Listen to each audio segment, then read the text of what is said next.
네, 시작할게요. 그래서 이제 상속은 늘상 얘기했지만 부모가 가지고 있는 기능을 굳이 상속받은 자식 클래스에서 구현할 이유는 없거든요.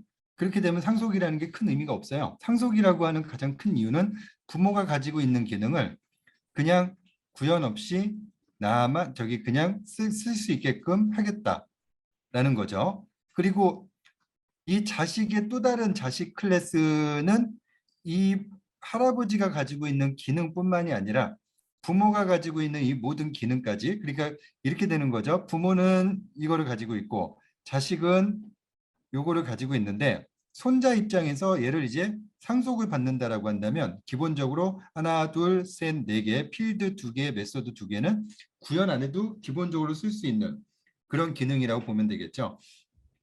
그래서 이제 상속의 효과들을 좀 보면은 부모의 클래스를 재사용함으로써 개발의 속도를 증가할 수 있다라고 이제 보면 되고요. 반복된 코드의 중복을 줄여줄 수 있다.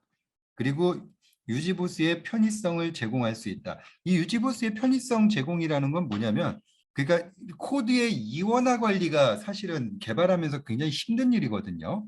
코드의 이원화 관리라는 게 뭐냐면, 우리가 처음 봤을 때 그런 거 있었죠. 그 유닉스용으로 개발하고 리눅스용으로 개발하고 윈도우용으로 개발했을 때 소스 코드를 따로따로 같은 기능을 따로따로 관리한다라는 게 성능 관리 입장에서는 좀 큰 문제라고 했었습니다. 그래서 이렇게 이제 부모 클래스에다가 두고 자식 클래스에서는 이 코드를 구현하지 않고 그냥 가져다 쓰기 때문에, 만약에 이 부분에 대해서 뭔가 이제 수정 보완이 필요하다, 그럼 부모만 바꿔주면 자식까지 다 바뀌어가지고 저기 관리할 수 있다. 뭐 이런 측면에서 이제 유지보수의 편의성을 제공한다라고 보시면 될 것 같고요.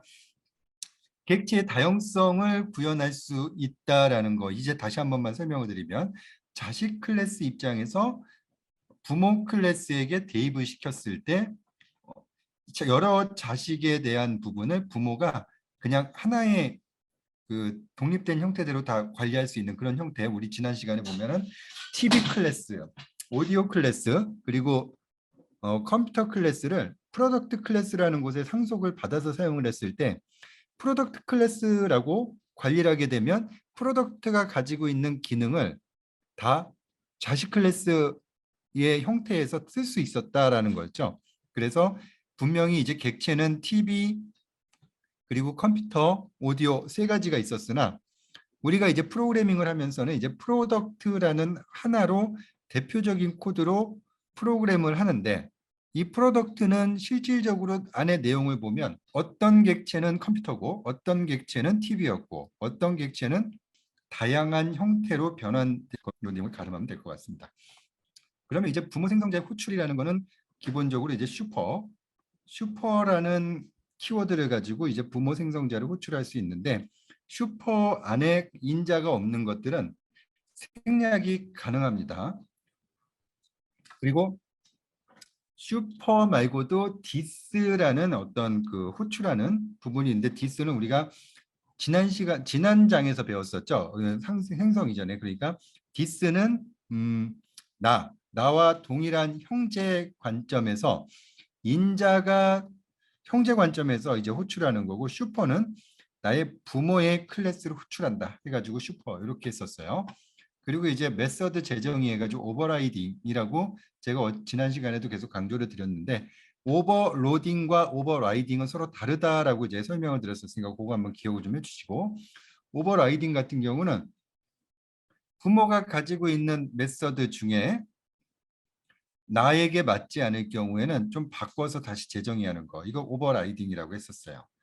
그리고 참고적으로 여기 밑에 있는 내용 중에 보면 나를, 그러니까 오버라이딩된, 그러니까 지금 현재 요 내용을 다시 한번 좀 설명을 드리면, 부모 메서드 1, 2가 있고 자식 메서드 2, 3이 있는데, 이는 부모에 대한 메서드를 오버라이딩 해가지고 메서드 2라는 거를 이제 만들어 놓고, 자식 입장의 클래스를 만들어 놓으면 메서드 2를 실행시키는 거는 가능하나 부모가 가지고 있는 메서드 2는 결코 실행할 수 있는 방법이 없습니다.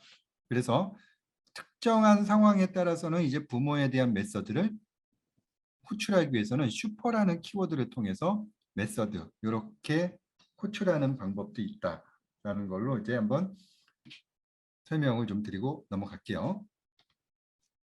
그리고 이제 상속과 관련된 접근 제한자 총 4가지가 있었는데 이제 퍼블릭, 프로텍티드, 디폴트, 프라이빗 4가지가 있는데 우리 퍼블릭과 디폴트, 프라이빗 요 3가지에 대해서는 6장에서 실습을 했고요. 이번 장에서 이제 프로텍티드만 가지고 이 프로텍티드 멤버를 다른 패키지에서 또는 다른 클래스에서 그리고 상속된 다른 패키지 클래스에서 어떻게 접근 제한을 가지고 있는지 그 부분에 대해서 설명을 좀 드렸었어요.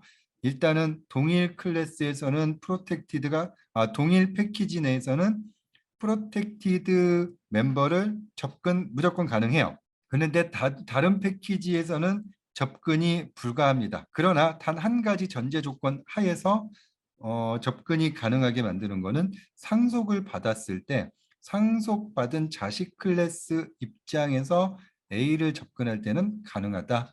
이런 내용들을 우리가 지난 시간에 살펴봤었어요. 그리고 이제 타입 변환, 다형성이라는 거를 우리 지난 시간에 해놓고 실습도 해봤었는데 이 다형성에는 크게 2가지가 있었습니다. 자동으로 타입 변환하는 케이스 하나, 강제적으로 타입 변환하는 케이스 하나. 그러면 자동으로 타입 변환하는 케이스는 이렇게 가는 거예요. 자식 클래스에서 부모 클래스에 대입할 때, 즉 여기에 보면 카라는 클래스가 있고 버스, 마이크로카, 택시라는 클래스가 각각 자식이었는데 자식의 입장에서 생성을 시켜서 부모에게 대입을 시킨다라고 한다면 이거는 자동 타입 변환. 우리 지난 시간에 실습하면서 프로덕트가 그런 케이스였죠. 여기 한번 보면은 바이 프로덕트라고 되어 있었는데 얘는 TV를 산 거죠. TV를 샀지만 여기서는 프로덕트로 받았어요. 그러면 TV가 프로덕트로 갔다. 버스가 카로 갔다. 이게 같은 개념이에요. 그래서 얘 TV를 사서 프로덕트로 대입을 시키는 얘는 자동 타입 변환의 개념이라고 보시면 되고 그래서 이제 이 자동 타입 변환이 가지고 있는 그 특징은 뭐냐? 우리가 이제 이렇게 보면 돼요. 이 카라는 객체는 카라는 클래스예요. 카라는 클래스를 보면 여기 부모 입장이고 그리고 얘 버스는 자식의 입장인데 요 부분을 요걸 가지고 제가 설명을 한번 드려볼게요. 부모 입장에서 얘 페어런트는 카고요. 차일드는 요 버스 개념으로 보면 되는데 이 버스는 부모인 카로부터 상속을 받은 개념에서 이제 2자료를 좀 비교를 해볼 건데요. 지금 부모는 메소드 1과 메소드 2가 있어요. 자식은 메소드 2와 메소드 3가 있는데 이 메소드 2는 얘와 형태가 같죠. 그 얘기는 무슨 얘기냐? 부모에 대한 메소드를 오버라이드 되었다라고 이제 보면 될 것 같아요. 그래서 요 차일드 입장에서는 뭐뭐뭐 쓸 수 있냐면 메소드 1을 호출해 쓸 수 있고요. 메소드 2도 호출해 쓸 수 있고 메소드 3을 호출해 쓸 수도 있는데 우리가 이제